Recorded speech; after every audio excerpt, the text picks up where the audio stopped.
Well, no, the I have a stream? shirt. I just don't want this to be like constantly backwards for everybody on the screen. I feel like everybody looks so professional, Okay. and I'm like, I'm gonna show up in a t-shirt. It's Friday. It says we're live, but I don't see us. Yeah, that's weird. I'm gonna wait. You're There ready. we are. We're Oh, we're alive. Hey! That's great. I love it when technology works the way it's supposed to work. It makes me We're happy. also live on Twitch, in addition to being live on your YouTube channel. That's so We're exciting. going multi-platform. Multi-platform. Oops, I clicked the stream is ending, but it's not. No. That's just in my OBS. That's not real. Welcome to SciComm Happy Hour, our weekly chat with science communicators and fun people.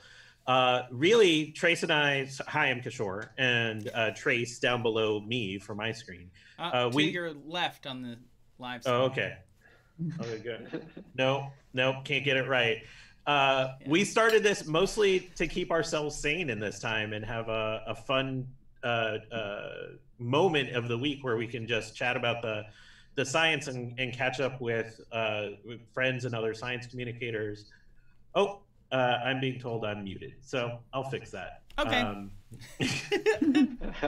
Trace, I'll hand it over to you while I'm muted. Sure. I am Trace, and this is my YouTube channel, but you didn't come here to just hear me speak, so I'm just going to literally throw it to everybody else who's here, because we also have other people like Alex and Ariel and BOBAK. So while you're here, really quick, before we get to everybody, we are taking donations for Feeding America, because people are hungry in the world and also in the United States, and they have very low overhead and help people get food who need it. And during times like this, food security is really important. So it's something I really like to spread news about, and I think that if you want to help donate, Heather has already donated $20 on this stream, so thank you to Heather. Wow, thank you, Heather. And with that, I will throw it over to Ariel. Hi, Ariel. How are you? Hi. Yeah. I guess I should just introduce myself quickly. Yes, yeah, I'm Ariel Waldman. You may know me from the interwebs. Yeah, I do a lot of work in space exploration and science, and I advise a NASA program that funds the sort of more futuristic technology concepts that NASA should be considering in 10 to 40 years from now. I also, about a year ago, led an expedition to Antarctica to film the microbial life underneath the ice, all the tardigrades and rotifers and other little fun critters and things like that. So I do a lot of things in space exploration in Antarctica, but also in multidisciplinary science, because I come from a non-traditional background. I went to art school, got my degree in graphic design, and sort of have been navigating a very unusual path into science. So a lot of my work is about getting people from different disciplines to collaborate together to create more serendipity and awesome things in science that otherwise wouldn't exist. Legit, science is for everyone. Not like, I love that you're taking that word traditional and exploding what it means.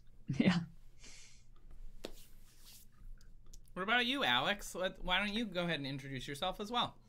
Yeah, so I'm Alex Dainis. I am a science communicator. My background is not quite as non-traditional, but I like to think of it as non-traditional too, where I couldn't ever decide in undergrad if I wanted to be a biologist or a filmmaker. So I got degrees in both. And then I went and I worked in film for a while. And then I went to grad school and got my PhD in genetics, and then finally decided I didn't have to decide and that I would make science films so that I could do both. So that's what I do now, is I make videos both on my own YouTube channel about whatever cool biology, genetics, or there's some space stuff behind me. Sometimes space science piques my fancy at that moment, but I also have a lot of fun going places and interviewing scientists for other outlets too. So anything cool and sciencey that I can drag a camera to, I will, is basically my day. Super cool.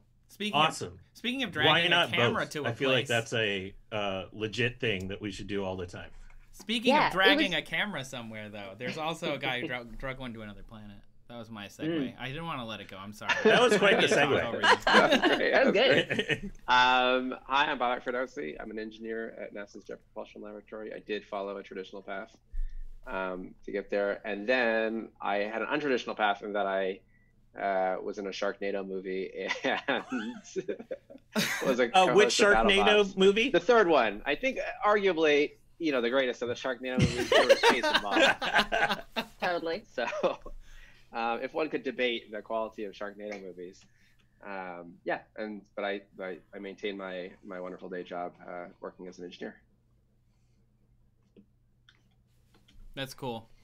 Awesome. And Trace, do you want to talk about yourself for a second? Sure. I was unprepared to do that. I am Trace. I had a very untraditional path, I think, since we're talking about tradition versus non-tradition. I got a degree in behavioral psychology and then worked at Olive Garden for a while because I didn't know what I want to do with my life. And then I went to graduate school. I got rejected the first time, so I had to keep working at Olive Garden. And then I got in the second time, went to graduate school, got an internship at the Discovery Channel, which I did not know was nearby my graduate school. And I bothered them so much when I was looking for an internship. They didn't even interview me. They just hired me for a position with DiscoveryNews.com. And DiscoveryNews.com asked me to make videos, and I was like, I don't know how to do that. So now here we are. But you are a graduate of Space Camp, so it prepared you. I did. I went to Space Camp in 1991. Endeavour was on the launch pad. I don't actually know. I should look up what mission that was specifically. Did you go to Space Camp Florida then? I went to Florida, to Cape Canaveral, okay. Yeah. which has since gone out of business and is now considered a spin-off called Camp KSC. I have visited, and it looks exactly the same as Space Camp. Why did they have to change the name? Because Space Camp is, I think, a separate company, and so now they're not affiliated anymore. Oh. That's my guess. Anyway, I started a channel called Seeker in 2012, which was called D News at the time, and now here we are. Now I do my own channel, Una Dose of Trace, and I host a show called Stargazers on PBS, which is why this is a big mess behind me, because we're going to shoot it. We're going to shoot it in my office, in my house. And I'm Kishore. I'm a troublemaker when it comes to science. I work at the Chan Zuckerberg Initiative now, and I'm trying to support all of the people that are doing incredible science communication and journalism, especially when we need it the most during times of crisis like this. I also do stuff over at tested.com, but more than ever, like my whole life's mission is to create opportunities where people can really engage in science in meaningful ways that improve their lives. And I think now is the absolute time when we can really see that come to life in ways that like directly impact people. So I couldn't be more thrilled to have all of you here today, because you're all like emblematic of careers that have done that. So this is going to be awesome. I'm going to start by asking a question like, what's something awesome that's happened to you this week? I need a little good news. I've had an up and down week. I think we've all had up and down weeks for a while. I cut my hair. I got a nice short hair on the side. Are you doing it yourself? Yeah, I'm doing it myself, and then my girlfriend comes in and like make sure the edges don't like get too wild. But it's definitely, yeah, it's fun. It's great. It just feels very nice to have short hair again. So I've heard of this thing where a lot of stylists are doing video consults. Well, they'll FaceTime in and like help you as you're doing the cut. Have you done that yet? I haven't tried that. I actually text my hairstylist pretty regularly. I'll suggest that maybe she can consult on the next one.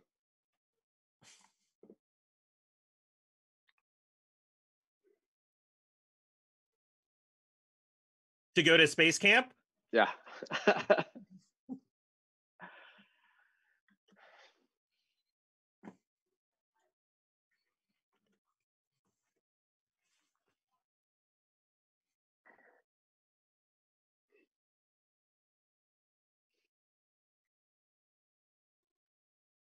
Do you all have good relationships with your barber, hairstylist, whatever nomenclature you use for that? Because I feel like I have a bond, like just a very close connection. I mean, it's always been like that, even in grad school or whatever. Like I would go to the same person, and when I would go back, like if I went back to Boston, I would try to go back and see, I'd be like, oh yeah, I'm gonna get, like I'm only gonna be there for 3 days, but I'm gonna make sure I get a haircut while I'm there so we can catch up. So that kind of relationship, to define it. I have a good relationship where my stylist is a woman. Like I know about her family. Like we talk about it, but I don't have a texting relationship with her. Okay. I have a good relationship with my hairstylist. I don't know. I've been going to her for at least over a decade, and she did my hair and makeup for my wedding. So we're in pretty deep. And occasionally, actually, we go get Persian food together. So because she likes Persian food a lot. So we haven't even had Persian food together, and I I feel know, like we're friends, What the hell? We should both order it separately and then just be on a Zoom call and talking about the Great Fessingen or something. I'm in. There's one close by to our house here, which is great. Yeah. I've never had Persian. I'm jealous. Trace, You've never had Persian I will food? have you over for Persian food when this is Teddy is amazing. Fessingen is amazing. But if you just like meat and rice, then it's just good meat and rice, a lot of it. What were you going to say, Alex? Oh no, just I'm jealous of everybody's like good relationships with their hairdressers. I feel like I had that back in Boston, and then not that I have a bad relationship with them, but I just never found, like, I didn't get my hair cut for like 4 years when I lived in San Francisco or something. And then when I moved down here, I like just found a hairdresser that I liked, and I was just about to go back, and then I can't leave the house anymore. So I feel like I just found like my California hairdresser, and then now it's not going to happen ever again. I will say I've been cutting my bangs myself, and I'm a little scared of it, but so far it's like, it's okay, but I don't know. You just move them around until they're in a position where it looks like they're not like asymmetrical. I mean, this is the time to experiment, right? Like if you're going to do it, just for the most part, I feel like I don't have to be on camera that much. I feel like Flavia's going to cut my hair, and I'm just going to cut off the sides. I'm going to end up looking like BOBAK. Yeah. So good. It feels fun too. Just like want to touch it. The like weird breathy giggle part of it was my favorite. Anyway. All right, so each week we bring a few stories together that have captured our attention or we've been interested in science. So we're just going to do kind of a round robin. Anyone want to go first with a science story that kind of caught their eye? Not me. I'll go last. I'll go. I think we got to start with Alex. Like, you were one of our guests. I think so too. Yeah, so my random, like, fun science story of the week that I've just been, like, so excited about is about narwhals. Mostly because I saw news about narwhals. It's the best wall. It's the best form of wall. It is a fantastic wall. And it's like one of my bucket list things. Like one day I want to go and see a narwhal. And the problem, I mean, there are a lot of problems with actually doing that.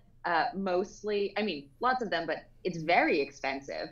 And most of to like go on one of these tours to go see a narwhal, they're also almost exclusively narwhal and polar bear tours. And I have no desire to see a polar bear. Like, they're great, they're majestic beings, but like they will eat me, and I would like them to not see me if I see them. So like I would love to see a narwhal, but like have not yet figured out the logistics.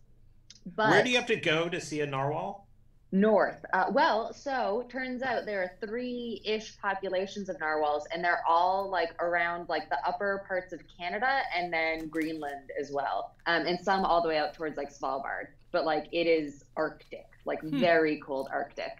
But this came up this week because there was a paper that just came out that was doing genetics of narwhals. So the first like narwhal whole genome sequence was last year. But this year they took samples from a ton of different narwhals in that area, and they did like lineage tracing to see like where did all these narwhals come from? Like, are they all related? Are they separate like families and stuff like that? And there were like 2 wonderful facts, or 2 interesting facts out of this article. One was that there's like super low genetic diversity in narwhals, which we typically think of as bad. Like typically if you have a population, you want them to have like lots of different genes and lots of different mutations so that if something happens, like that population can adapt. And narwhals just don't seem to have that. Like of all the sequenced whales, they're super, super low, but they seem to be doing okay with it. So it's like kind of a mystery as to like why they're fine. And I think it might be that like they inhabit this niche that not a lot of other animals are in. Like it's just the narwhals and what the narwhals are eating, so they're kind of fine. So they just haven't hit like diseases just because they're so niche that would take advantage of this low genetic diversity. Yes. Oh, I love the background. Yes. So you and the narwhal are out there. Well, and so that's kind of what they think, is that like they traced it back. So it looks like there was a big like almost bottleneck kind of event to narwhals before the last like glacial maximum or whatever. So there were like almost no narwhals, and then the glacier started to recede, and then there were lots and lots and lots of narwhals. But because they all came from that small population, like they haven't really developed it, even though that was a long time ago, they haven't developed like a ton of new mutations yet. So they did a whole bunch of cool genetics, and they looked at where they came from, and there are only these small populations, and they're sort of this mystery because they have like low genetic diversity. But they had this ridiculous throwaway line in one of the articles I was reading about it, that people for years have been trying to figure out, like, what is the tusk for? Like, why is there a tusk? What is this tusk for? And so there have been all these theories over the years, and one of them was that, like, well, maybe it's like a mating thing, right? Like, I am a male who can grow a great big tusk, so I have a lot of resources, so I would be a good mate. Like, maybe it's a mating display. Other theories have been that, like, maybe it's like whiskers, right? Like, maybe it's some sort of sensing device, and they've done all sorts of, like, salinity experiments. But there was a group filming them with drones last year who discovered that at least one of the things they do with them is just smack fish before they eat them. And so they have all this footage of these narwhals swimming around, and they like chase after fish and then smack it with their tusk to like stun it before they eat it, which is just like this. They don't know that that's the only thing. But I just, part of me loved a little bit that like, there are all these wonderful things that we can hypothesize about nature, and many of them might be true, and like they haven't disproven that it is used for all these other things, but just like sometimes it is a simple thing that like, no, you got to stop your prey before you eat it, so maybe you use the giant tusk sticking out the front of your face. And it was like this throwaway line in this article about the genetic diversity, but I just kind of loved it. So they're using it as cosplay swords in a way. They're just like. Are you telling me that narwhals are just LARPing all day? Like every day they're just out there just like bopping each other? Doesn't that make them even more wonderful? It does. It really does. I was like 30 before I realized that they weren't fake. They seem fake. They seem like a unicorn. Yeah, they don't seem like they should be real. No. But they are. That's amazing. I've always thought the narwhal population was so small that it would be hard to do these kinds of genetic tests. So I was shocked. The population estimate from 2019 was 170,000 narwhals. Yeah, I assumed it was hundreds. Yeah. I really, really assumed it was small, but the latest estimate that I could find was 170,000. Like, that's a lot of narwhals that are up there. But the other part of this paper, though, was that like they really need really cold, really deep water. And so it's estimated that about 25% of their habitat is going to disappear before the end of the century. And so they are hoping that like even with this low genetic diversity, like they're all going to have to move farther north so that they can keep doing these like deep dives to find the food that they need in this very cold water. So it actually ended on a very sad note that they were like, and narwhals are in for it soon. But they have survived many things. They think they will also survive this, but they think they're going to lose about 25% of their habitat, which is not. And is that purely great. From climate change, or is there other effects too? Yeah. A little bit from human encroachment as well on sort of their areas. But yeah, mostly just from warming waters of climate change. That's amazing. Yeah. The whole sad amazing. Yeah, I mean, it's amazing that it's that big of a number and that we have that kind of predictive power of like understanding of with a population that big, how much of their habitat's gonna go away. Yeah. Can I ask you like a step back question, which is talking about like the genetic diversity. What is the what is the rough spectrum? Like, what is an example of something that has very high genetic diversity? And I guess where do humans fit in on the scale? This is a great question. Yeah, That's a very good question that I don't have a very good answer. Okay, that's fine. Mostly because like I don't know where to place this on the scale, but like they were the lowest of all of the whales. So they looked at a whole huge population of whales, and they were the lowest genetic diversity of any whale studied, and pretty low as well compared to other Arctic animals. So I don't know where we would fall in on that scale, but that was the scale that I saw was of whales, and they were the very bottom. Well, according to this quick Google, careful, Trace, you're on YouTube. The most genetically diverse animal, a title of a blog on the Proceedings of the National Academies of Sciences, says that C. elegans.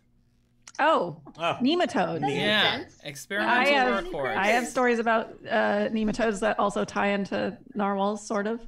Yeah, it was the most Do tell. It was very That was a segue right there. I've got a segue if you want to take it. Yeah. Tell us more. So on my YouTube channel, I've been doing some videos lately about different friendly microbes that you can find in very unusual places that people didn't think there would be, microbes living in. So I've done videos recently about microbes in wildfire smoke and microbes deep underground. And so the deepest living animal is, yes, behind Trace, it's the nematode, living 2.2 miles underground is the deepest living animal.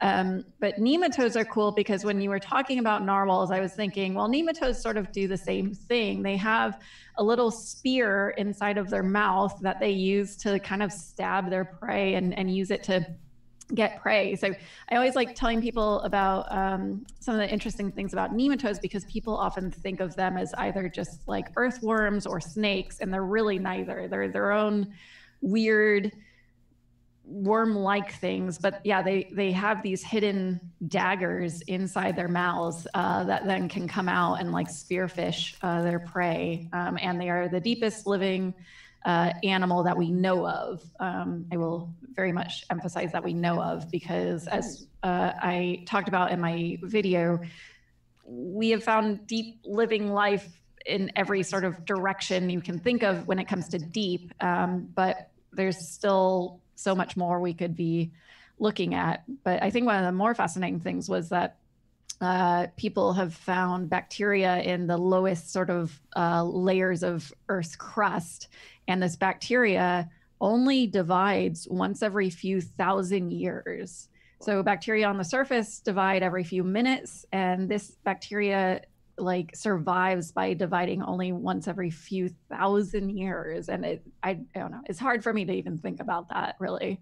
Are these full-on extremophiles that like live in vents, or are they just like kind of spread out everywhere? The ones that I'm talking about with the bacteria that divide very slowly, they are related to the types of bacteria that you would see in deep sea vents, but they are not that. They are living in like solid rock, and they are surviving off of tiny little carbon molecules that come in from seawater. And so they're so slow and sparse. I want to recap this. I want to make sure I got this right. So you're telling me there's a form of life that literally lives inside rocks that only reproduces once every few thousand years.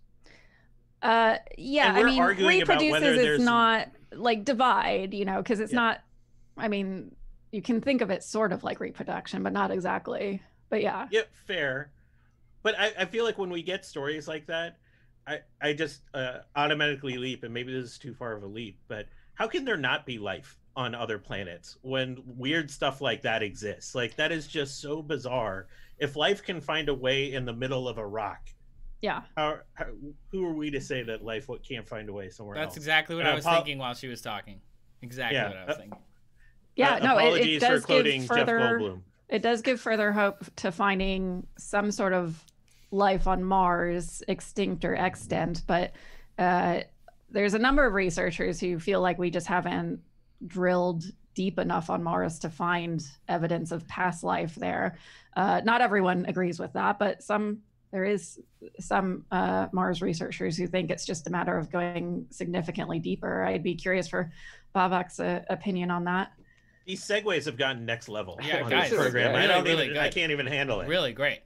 I mean, there are folks who also believe at some level, right, that like life, the origin story of life on Earth is actually a Martian. Like we are all Martians at some level too, which right, because there's evidence of in Mars's past of a much more hospitable environment for life, right? So like things like we know that with missions like Curiosity and Spirit and Opportunity and that before us, that those ancient environments were definitely habitable for life as we know it on Earth.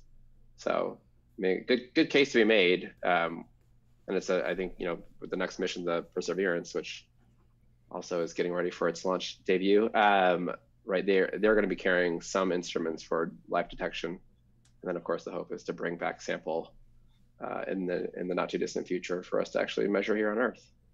Wouldn't it be awesome? Sorry. Yeah, sorry. Go ahead, Trace. Wouldn't it be awesome if we got to Mars like in 100 years? You know, I'm not saying like I'm putting a long time horizon. We got some humans on Mars, and they go and they find Curiosity, and they're like, holy crap, it's covered in biofilms. Like, because there was this bacteria there the whole time, and we didn't have any way to detect it. So it could be rolling through fields of microscopic organisms, and we would never know in the way that we would know if it would happen here, you know? Because you really have to go looking for that, right? You do, and we're also, I mean, as a kind of like it becomes a philosophical conversation at some level, but like we're also not great at recognizing life.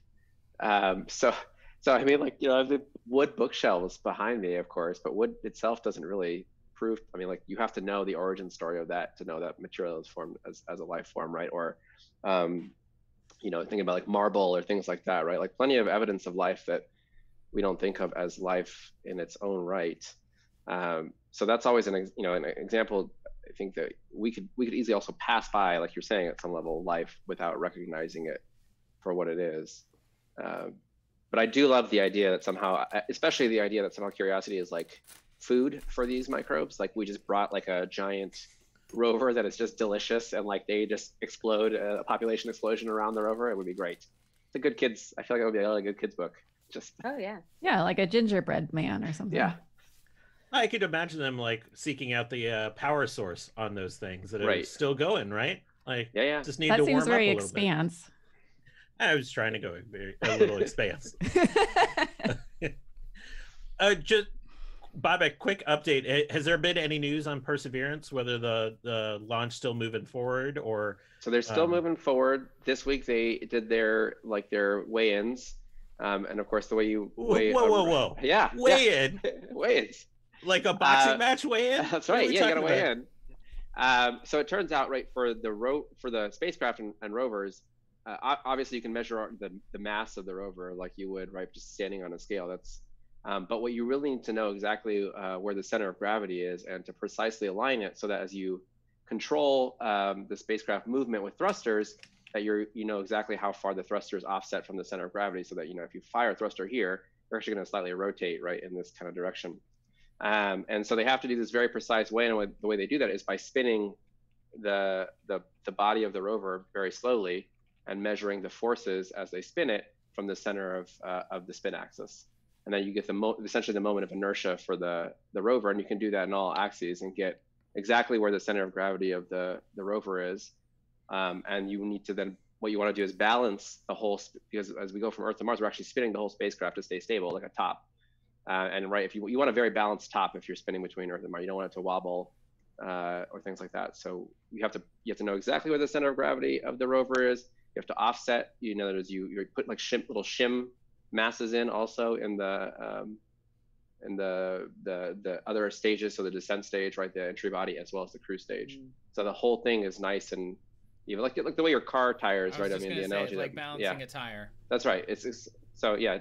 So if you've taken your wheels to get realigned and then change tires, right? They have to add little shims so that the wheel doesn't have kind of weird wobble to it or shake or vibrate. And then of course it would also tear itself apart and driving conditions. We wouldn't tear ourselves apart as much as have very difficult time pointing our spacecraft at Earth or at Mars.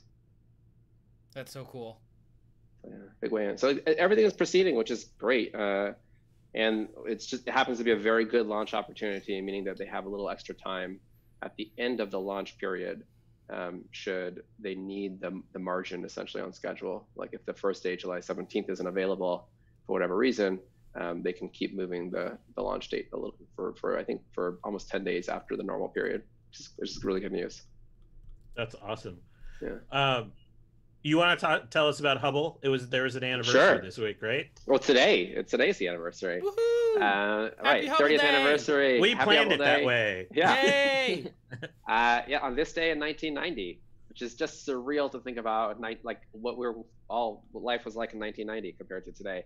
But yeah, on this day in 1990, shuttle launched the Hubble Space Telescope, and then of course has its sort of its infant issues, right, with the fact that it couldn't quite focus properly, and then it's several servicing missions later.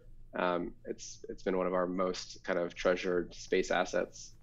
I mean, any 30-year-old spacecraft is pretty impressive in its own right, but they really designed that thing to be modular, to be upgraded, to be able to repair parts.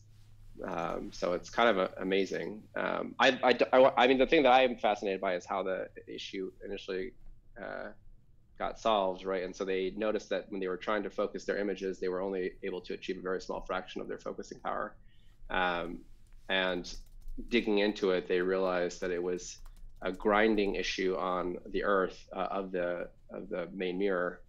And so it was something that there are actually, so Hubble has a bunch of actuators to control the slight shape of that mirror, but not right to actually fix a huge problem. It's really meant for things like there's slightly imperfect temperatures across the distribution of there, which you try to keep it very even, but you have temperature distribution issues, areas can warp a little bit, so you can kind of fix those things.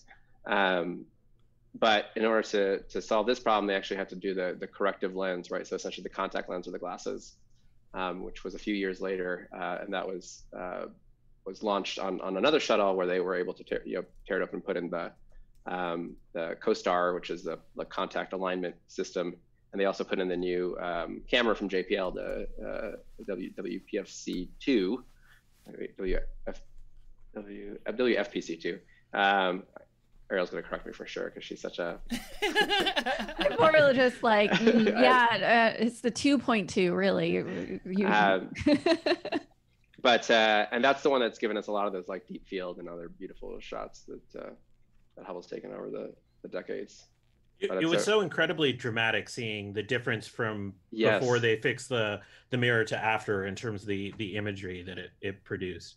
Trace, why aren't you pulling that up, Trace? Oh, sorry. Yeah, you're like our live PowerPoint feed right over there. I was just really into the story, and I was also wondering, since I have a second here, tell me about.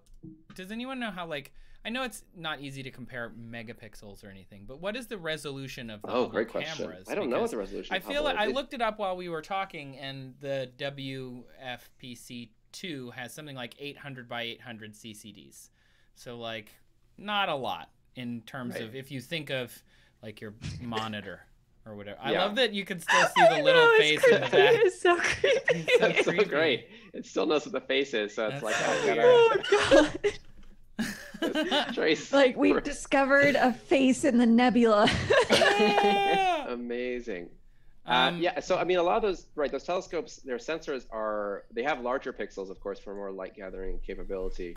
But their main desire is to just point in a fixed place in space for very long periods to acquire as many photons as possible, and then be able to repeat that over multiple orbits. And that's one of the challenges, of course, when you're an Earth orbiting mission, is that you're going to pass around the Earth and you're moving with respect to another body. So, of course, if I'm looking at, I don't know, a distant object, the Earth will also pass between me and the object every so often. Mm-hmm. And so you have to be able to repoint and then reacquire the image and essentially stare without blinking for a very long time. This is from the I think they did this for Trace's face is still IMAX. Still in the background. It's amazing that you can fly through. Hubble discovered a face.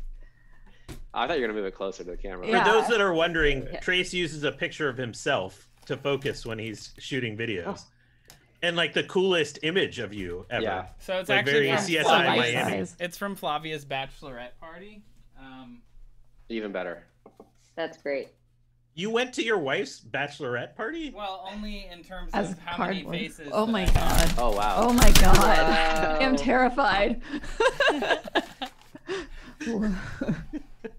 So We there are did a this lot of them. for on console when people like had to be away from console. We would glue like little faces on sticks at their chairs if they couldn't be there. If they had to like call in for the, for the daily status briefings. That's funny. Oh, I so wish you did that in the control room before you left and went remote. That'd be amazing. That right would have been now. nice. Yeah. If you could Just like a webcam row. into JPL and it's just a row of faces on sticks. Here's me with red hair. Oh, Wow. nice. That's a big one. Wow. I feel like I went through a very similar hair phase to that though. Like, so Yeah. I feel you. There are so many of these. That's great. It was a Oh, really gosh. fun. It's really fun. So now I just keep them in a mug. So I So- happen to have them. Yeah. One thing we talked about before we went live that we said that we wanted to talk about was all the late night hosts and Yes. quality of the late night hosts that we're seeing, and YouTubers versus people who are used to being on TV.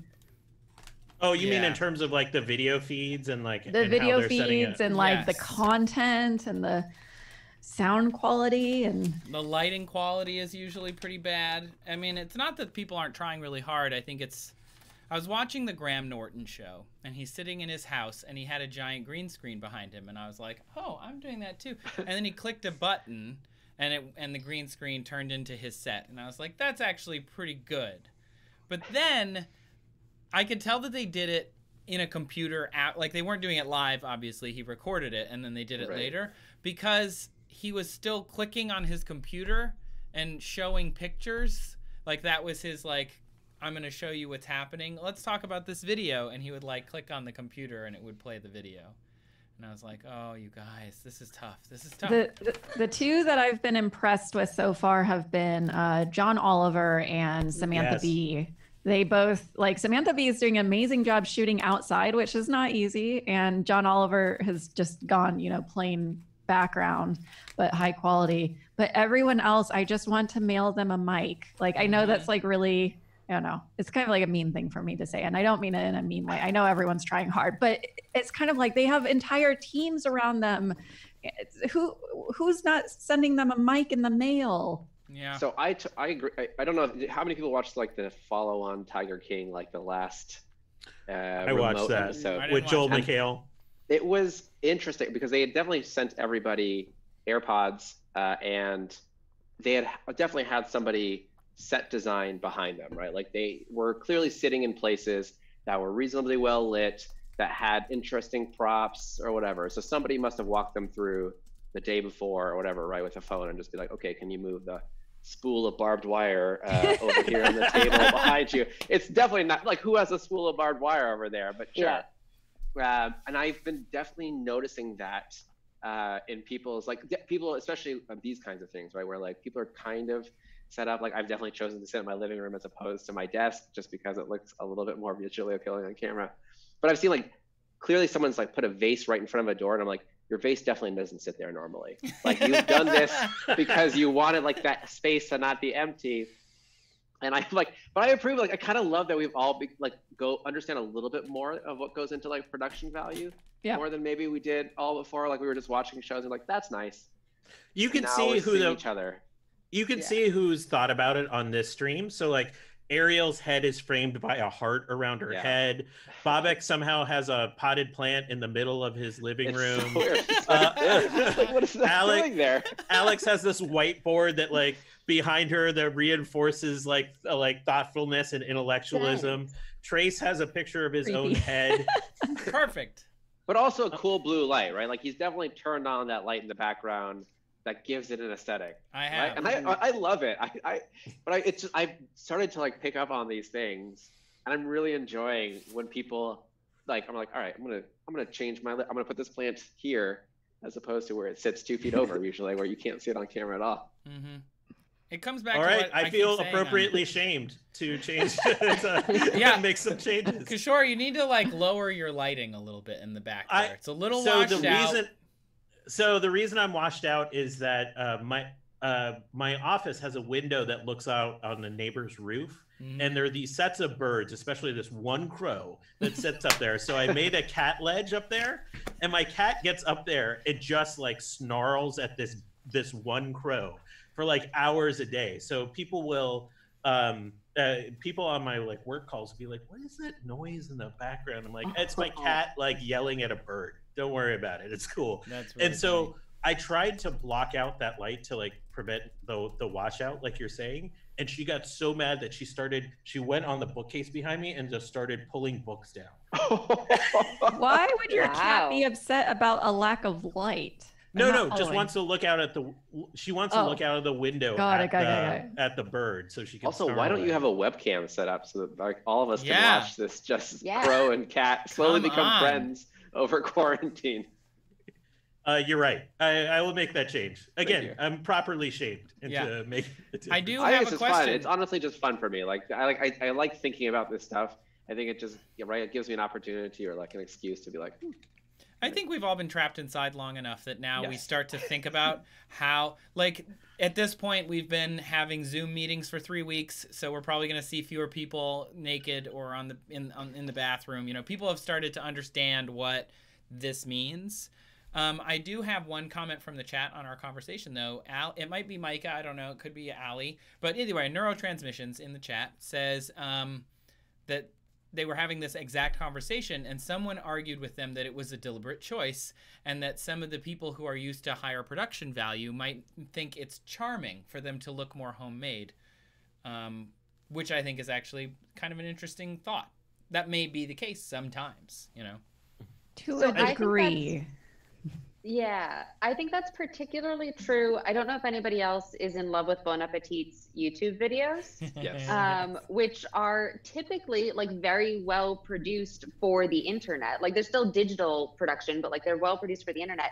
But now it's everybody on their iPhones in their kitchens, and like it's adorable and lovely. Like Brad can never figure out which way is up on the camera, and like Claire's cat is running through the background.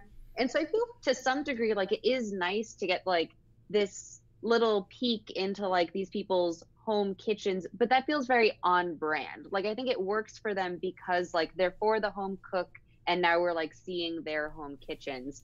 But like when it's, you know, I mean, John Oliver's doing a great job. I'm blanking on like Jimmy Fallon or something. Like I feel less inclined to see Jimmy Fallon's house, like because it's not related, so I find it slightly less charming. Like it's not bad, like I don't think it's bad, but it's just like there are certain people where I'm like, oh, this is wonderful, and I do find it charming, and then other places where I agree, I just want them to get a better mic and sit in front of a window or something.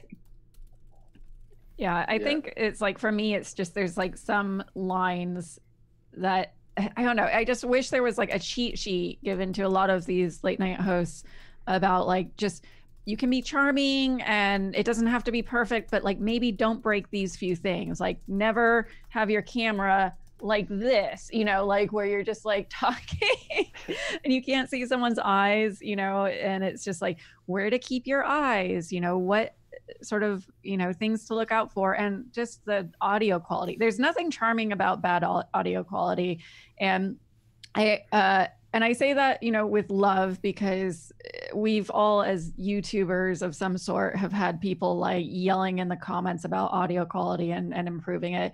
You can definitely make mistakes, but again, it's just, I don't know. I feel like you can tell how good of a relationship some of these hosts have with their crew if they have good audio quality and good, like just basic knowledge of like what to do and what not to do, because it feels like the ones that have really good relationships have been given tips from their crew on what to do, and other ones are just like they're not talking to their camera or audio crew at all, and you can tell, and no one's helping them, and it's painful. So, I hate to be such a snob. I don't want to be a snob, but like, but these people have a lot of money and support behind them, and we're all like solo, and I don't know. So I have expectations. I think you're spot on. For those that are joining late, 4 professional scientists and communicators are having an intervention about my home setup. You're doing great, Kishore. I want to say this though, like I think there will be an aesthetic to this period. Yeah. Right. Yeah. Like Yeah. we're definitely Yes. all in a moment, and the John Legend home, whatever concerts and those things are all going to be part of this. Just right. You're going to know immediately 10 years from now when you watch the video, like, what was that? Yep. That was the virus. I'm waiting for the horror movie. That's what we're waiting Oh, on, right? definitely. The horror movie of like we're all sitting and having a Zoom call, and all of a sudden, Just right. and then like, where'd he go? You know, like We're that's gonna go be- through phases of this too. Like we're gonna go Sure. through like, next year we're all gonna be sick of the 2020 look, and then like 30 years from now we'll be like, oh, remember 2020 like video nostalgia. Then, like, That's Oh funny. God. Like if we So- could just get rid of vertical video when you're not using an app, that would be great. I keep tweeting at Apple whenever I have a couple glasses of wine too many, and I'm like, can we just make the iPhone work like Snap Spectacles, where no matter where I turn the phone, it's always just video? Like, just make it a circle so that I can rotate it, I can have it vertical, and the file is exactly the same, and it shouldn't matter. It shouldn't matter. It's a design I think it's decision. hilarious that your drunk tweeting is at Apple. I think when I drink too much right now, I just go read the SciComm Twitter feed and like, Yeah, that's and nice. just be happy. It calms you. That's calms my you happy down. place. I was gonna say I actually my computer's on a standing desk, so just to show you, like I picked this spot because if you go up from here, it gets busier in the background, and eventually Wow. you get like lights and lots Oh of my like goodness. weird It's stuff. like the God view. Yeah, hi. I'm still sitting in my chair. But anyway, the idea being exactly what Ariel was saying, and what BOBAK is saying as well, like that people pick a specific frame, and that's all that they want people to see. And like, that's it. I don't know. Any other science stories people want to talk about as we're kind of coming down to the end, and we'll leave a little time for Q&A. Yeah. I saw in the notes, and I thought it was good, the drop in emissions. Yeah, that's something that I've been wanting to talk about for a couple of weeks. I feel like you guys would have some good thoughts on this too.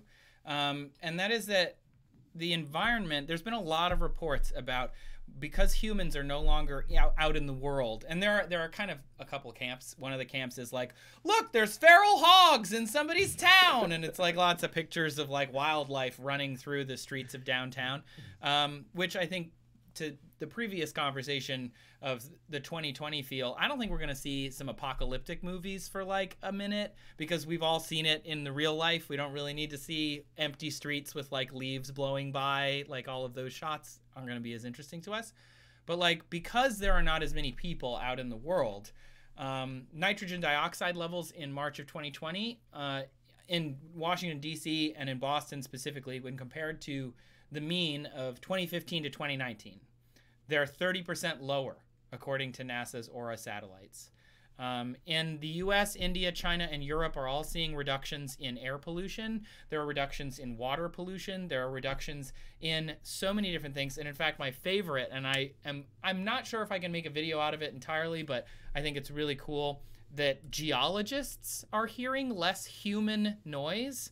So like if you have a seismograph, that's the spinny thing, a seismometer outside of LA, you hear all of the cars driving around, you hear people like walking.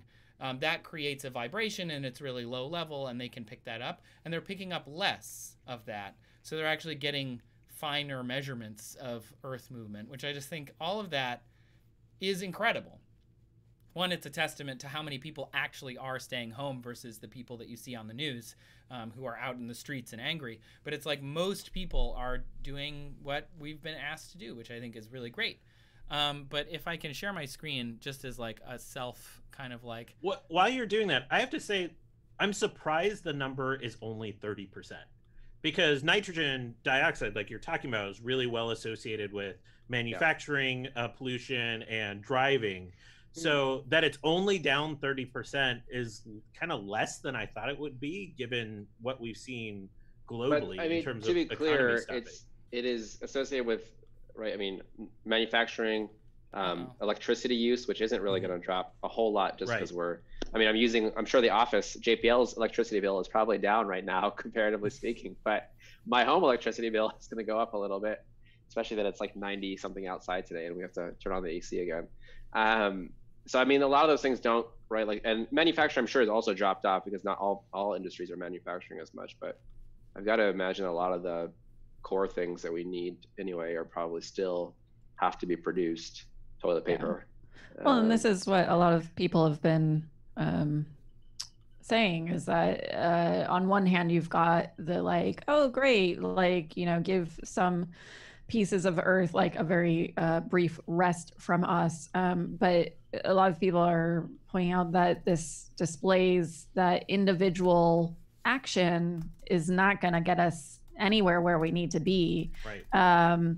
Which, you know, I hope will be I don't know, hopefully it'll be a data point that proves that much more of like, you know, we know how much we can help through individual action. It's not enough. We should still do it. But just it kind of shows just how monumentally we need to change our systems and infrastructure in order to try and achieve the things that we're trying to achieve. And I know some people that's not news, but for other people it seems to be finally hitting home. Yeah, my hope around this, though, is when you look at the history of other pandemics, whether you look at 1918, 1957, is there has been periods of societal shifts following them. And so it is an opportunity point to say, hey, if we really want to tackle greenhouse gas emissions, we can look at, this is a point in time when it's easier, especially with what's potentially and likely like a high degree of people out of work, for us to reconsider like how we shift some of our industries, because there's this natural kind of point. So I could see us with the right leadership make a shift towards more renewable sources of energy that would tackle what you're talking about in a more reasonable way. I saw like Catherine Hayhoe, who's a climate scientist out of University of Texas, Lubbock, say that their projections right now, and they're early because we don't know how long the shelter in place is going to persist, but greenhouse gas emissions are going to be down somewhere around 4 to 5% for the year, which is, you know, really not that much in the context of what we're seeing overall. Interesting. But I like your idea. I mean, I like Kishore. I don't want to say like, I do think it's nice. we should take a note of positivity away from this as well, right? Like there is a good aspect to this, and I hope you're absolutely right that, right, hopefully with the collective action at play, we can then move forward. I would hope that people are just enjoying the cleaner air and the, you know, slightly nicer night skies and everything else, and maybe we're like, oh, this is something I can actually tangibly feel right now, even in my community, and I'm willing to work for. I couldn't figure out how to share my screen properly, so this is great. This is great. Obama looks very concerned with you. Yeah. So yeah, we made this video. It's on a NASA website. I made this. If you click on this, it's Obama talking and me. And I was like researching this to talk to you all, and I was like, what the hell? What is that? I hope we Well, what's the video about? It's about clean air and how it's important. I don't know. I can't remember. Kishore, that was so long ago. You've forgotten about that time you made a video that President Obama was in? We made like 5 or 6 of them. It was actually a really interesting experience. This is an amazing flex by you, by the way. Yeah. Casual. Yeah. That's not how I meant it. I meant it as we are on a NASA website, and I was like, great. Also a flex, but that's fine. I mean, yeah. That's like, it's good. But yeah, we made the White House reached out to the Science Channel and asked if we'd be interested in making some videos together for White House Science Week. So it was really, all kidding aside, I am cannot express how proud I was that the sitting president of the United States wanted to make science videos with a channel that I helped start. Like, that's pretty cool. And I got to write like some of the scripts, and then we sent it to the White House, and they got to rewrite everything, and you know. But it was pretty cool. And yeah, it's mainly about how NASA maps pollution from space, which they're using those maps now to determine that things have gone in what I would call a positive direction. But whether that will sustain is exactly what you guys were saying while I was looking that up, which is we have to make decisions that say it's okay. I do think that it's cool that we're making a lot of cool experimental designs from this. Like if we know exactly those moments when we are going to release people from this. And so we will see a point in the data where we can say, okay, on whatever, May 31st, this town was opened up again. And now we can watch the emissions go back up and we can see whether, you know, what that means. And so there are going to be some really cool studies that come out of this experience. Trace, are there any questions in the chat we should That's a great point. I think I haven't seen any questions in the chat. Somebody asked what technology we're using to make this happen. We're on a Zoom call, and then I'm using Streamlabs OBS. Julian is in there telling people that as well, because he was the one I called when I didn't know how to do this. I'm using the same to get this over to Twitch. There's one question over here, which is really a worry that do we think greenhouse gas legislation is going to be subverted in the rush to reignite the economy? And none of us are policy wonks, first of all, to be fair. And I've gotten out of the business of predicting anything more than like 2 to 3 hours ahead of where I am currently in time. The only thing I can assuredly predict you is that within about 15 minutes of the stream ending, I will not have pants on. That's the only confidence. But that's more of like that's where I am in life right now. So with those caveats, any thoughts on like, do we think greenhouse gas legislation will be taken seriously after we get out of this period? Alex, you want to go first? We can kind of go around. Oh gosh, I have no idea. I mean, my hope is a lot smaller, right, than like the legislative angle, that like this has to come from large collective agencies. And I hope that like medium collective decisions might actually be the ones that happen first. So like what we are all learning very quickly is that there are a lot of jobs that can be done from home, right? A lot of us who worked in an office can do many of that work from home, which can cut down on commuting, right? So like if some of these big corporations that currently have, you know, thousands of people working from home, let those thousands of people work from home for large swaths of time. Like it's not a huge legislative like change, but it's at least like a medium-sized change maybe that can help to cut down on that. It's at least a little bigger than the individual. But yeah, I similarly do not trust my predictive strength on anything legislative at the moment. What about you, Ariel? Well, certainly under this administration, we're seeing the opposite already. We're seeing things getting rolled back to not protecting the environment, to allowing more mercury, to allowing cars have lower standards of emissions and everything. So we've already been seeing this even just in the last few weeks, that all these environmental protections and goals of like, you know, being this clean, quote unquote, by this year are all getting rolled back and eased. And because everything is under fire right now, there's not a whole lot that can be done in the current moment, except for obviously voting in November and getting everyone you know to vote, and realizing, you know, that the narrative is, you know, not some quick fix when it comes to the pandemic or climate change or voting in November, that it's going to take a bunch of work, and it's okay to get burnt out. It's normal to have that happen. Don't aim to have that happen. But I always keep telling people it's a relay race. So it's like when you have energy to push things further left and further environmentally friendly, you know, go for it. And then when you just can't do anything except be a blob on the couch, you know, take however many weeks you need to take to do that. You know, let other people then step up in your place. So I guess it's, you know, it's not necessarily predictive, but we do know what we need to do. And the first, and for me, that first starts with voting in November, and really trying to get everyone on board with the fact that clearly no one has any perfect legislation getting through right now. No one has any perfect, you know, candidates. And that means that, yeah, even once the election takes place and if things get a little bit better, that you're still going to be putting in hard work for years to come. So just, you know, when you have energy, spend it on trying to push things where you can. Yeah, I don't know. I just know that with legislation right now, we've already seen the headlines of what's happening. So it feels, unfortunately, in stasis until November. Yeah. So +1 to voting, no doubt about that. I'll tell you a bit of hope I have.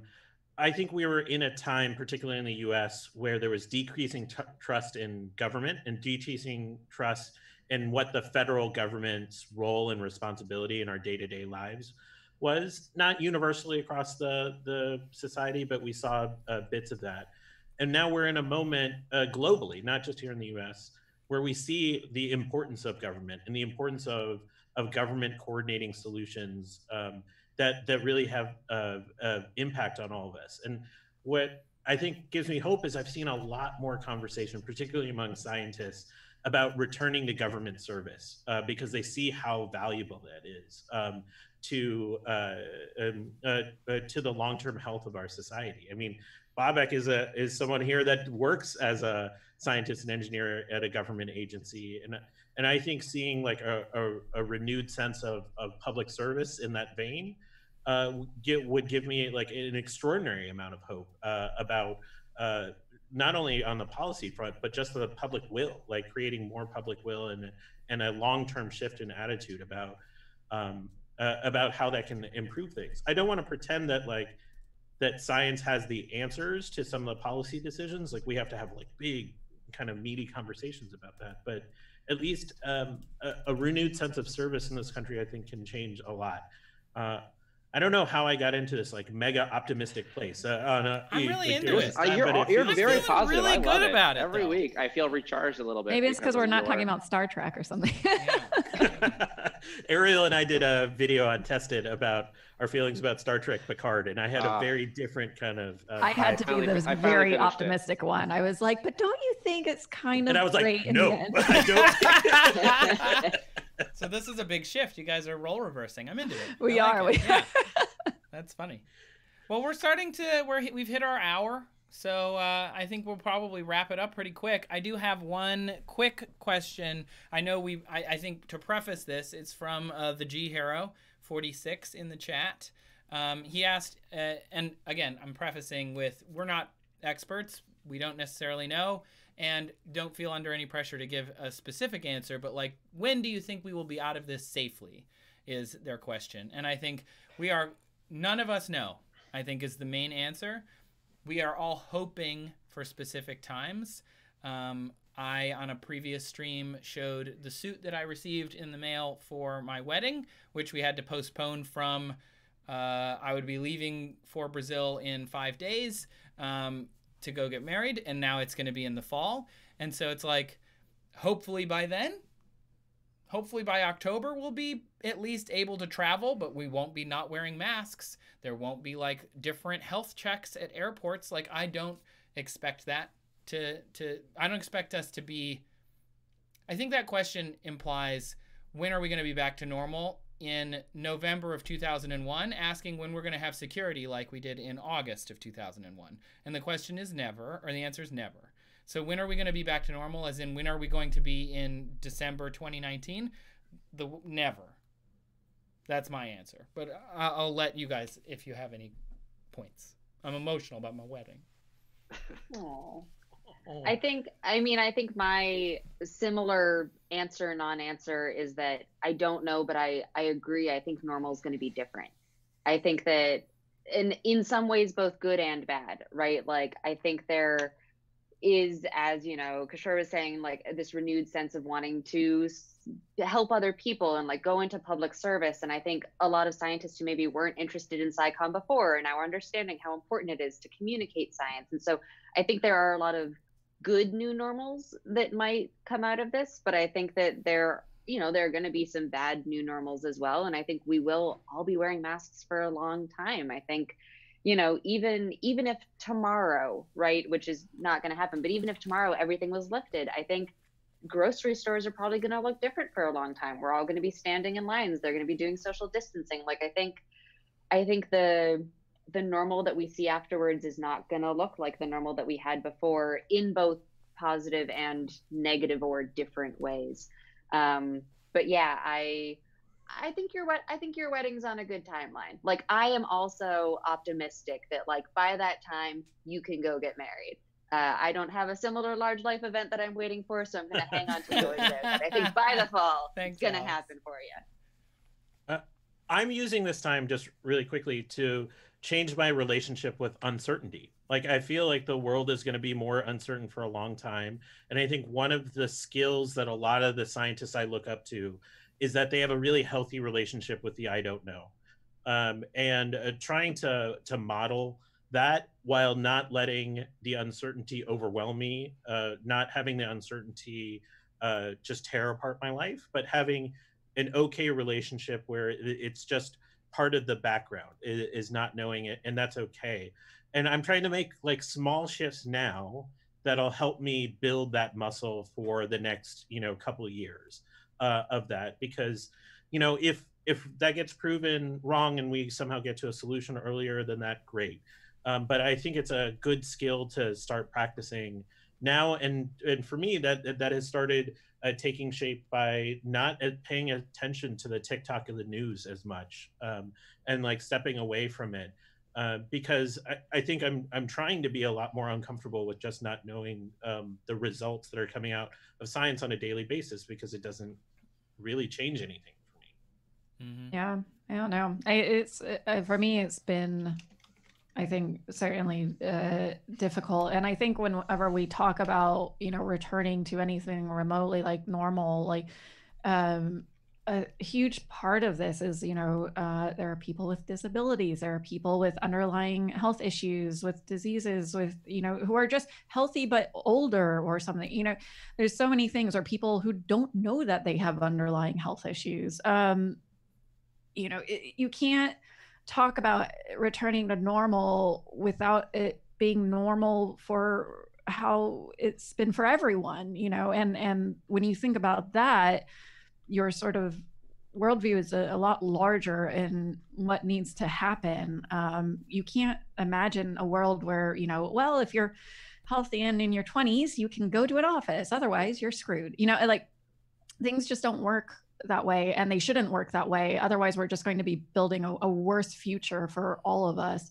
And I think that's important. I think for me, the struggle over the last few weeks and then months now, I guess, has been that, and I think probably a lot of people can relate to this, is that it's your imagination expanding with every week. That's just really hard to like keep up with, because when this starts, you're like, okay, I've lost 3 months of opportunities and, this much money, and I have to worry about my parents now all the time.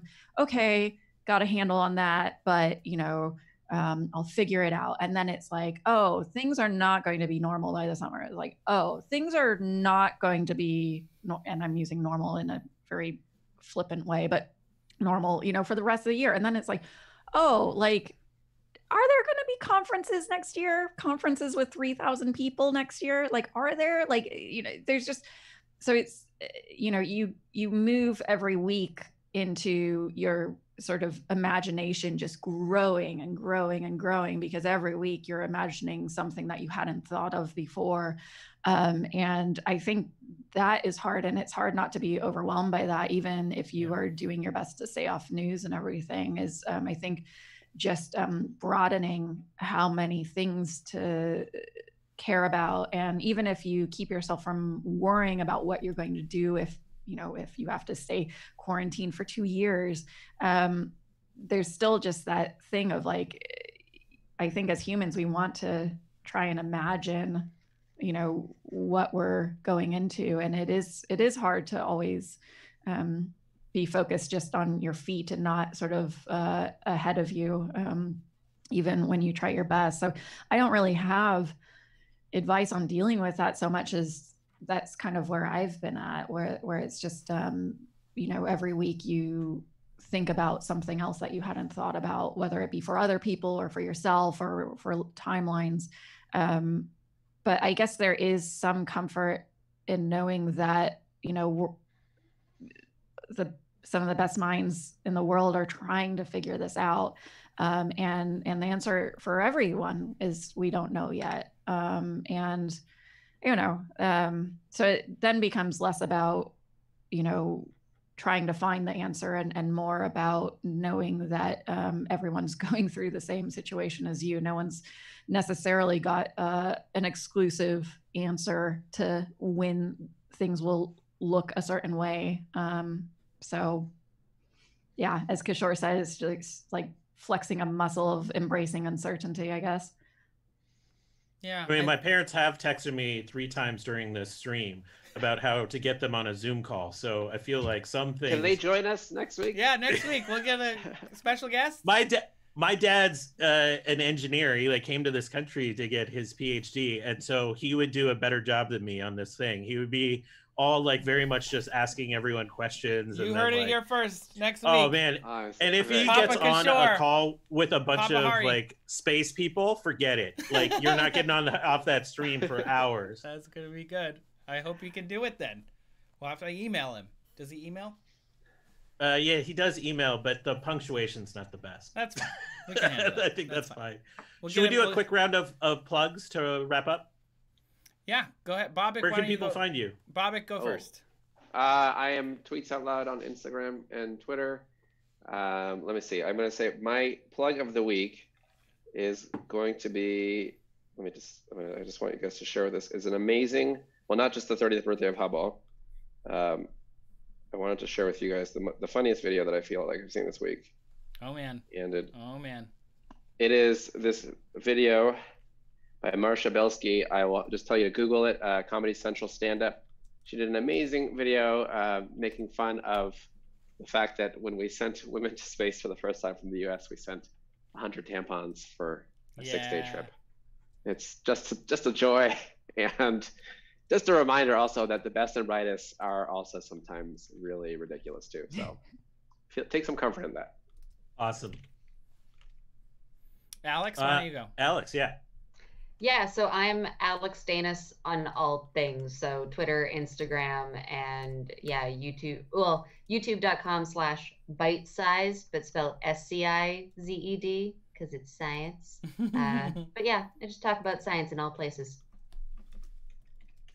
Awesome. Oh, and I want to plug, Alex did a video recently with some indoor skydivers. It was so cool.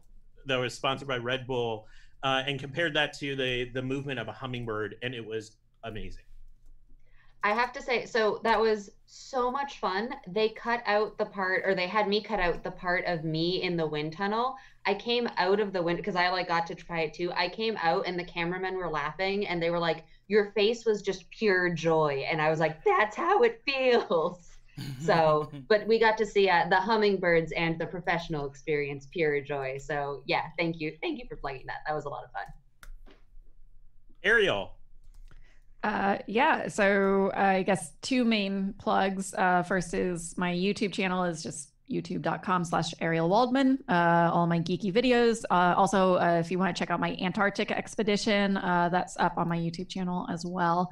If you want to know what it's like to spend 5 weeks there. And then the other plug is the output from that Antarctic expedition. If you go to lifeundertheice.org, it's a virtual microscope of all the weird little animals and plants and critters that live underneath the ice in Antarctica. And you can go hunting around for them on your web browser like you would looking around a petri dish of weird stuff.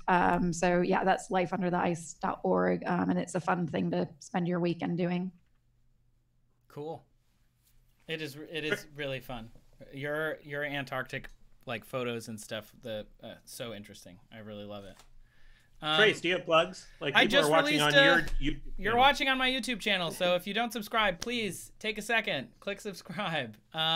I did release a video this week about asymptomatic carriers of any disease, but obviously focused on somewhat on coronavirus types that we don't know enough to really get into the COVID part of it. So I use herpes as kind of an analogous example of like how asymptomatic transmission can be really important to understand. And I think it's jargon that the news is using all the time, so they don't have to explain that people can have a viral load of COVID and not show symptoms for it. And we don't know that. if they have it, because we aren't testing people who don't show symptoms. So I think that's really interesting and will need to be figured out prior to us reopening all of everything, because otherwise we're just going to be back here inside of our houses shortly. But that video features our friend Science Sam. That is correct. And she's amazing. Friend of the stream. She is awesome, and she was really nice to be able to like shoot me a quick video on her phone, because she is a really big source for a lot of people on the latest research into this new novel coronavirus. I do want to end on one positive note that I was picking up in the like conversation that we were having about, you know, learning to deal with uncertainty and how nobody knows when this is going to end. And it just keeps coming back to, and I don't know the quote exactly, but it's like, what if we do all this work and end up making the world a better place on accident or whatever, right? Like, what if we end up learning how to deal with uncertainty and learning that it's better to work from home for like a huge portion of the population, and learn that maybe it's okay to walk more than 6 feet away from people just on a normal day sometimes. Like, that's kind of fine too. And it's like all of these little things, and learn how to talk to people and look them in the eye, because that's the only part of their body you get to see. Like, what if we learn all of these new skills and it just turns out that it makes us better? Like, that kind of seems fine. I want to plug some like really dense stuff. So Harvard's School of Public Health put out a 56-page report on pandemic resilience, which is an awesome read. It just lays it out bullet by bullet. I know I just asked people to read a 56-page PDF report from Harvard, but trust me, it was amazing. And then Johns Hopkins released a 30-page report on serology testing in the US, which is also really, really, really excellent read about antibodies and how they work, and what antibody testing looks like, how it needs to shift in order for us to use antibody testing in a way that actually helps us understand the seroprevalence of this virus in the larger population. So both awesome reads, both really dense. So if you're having trouble sleeping like I am, these are your PDFs. Well, thanks for coming on, you guys. Thanks for watching, everyone. Thanks for the people who donated to Feeding America, and we will see you next Friday at 3 p.m. for another SciComm happy hour. Psycho hey ho.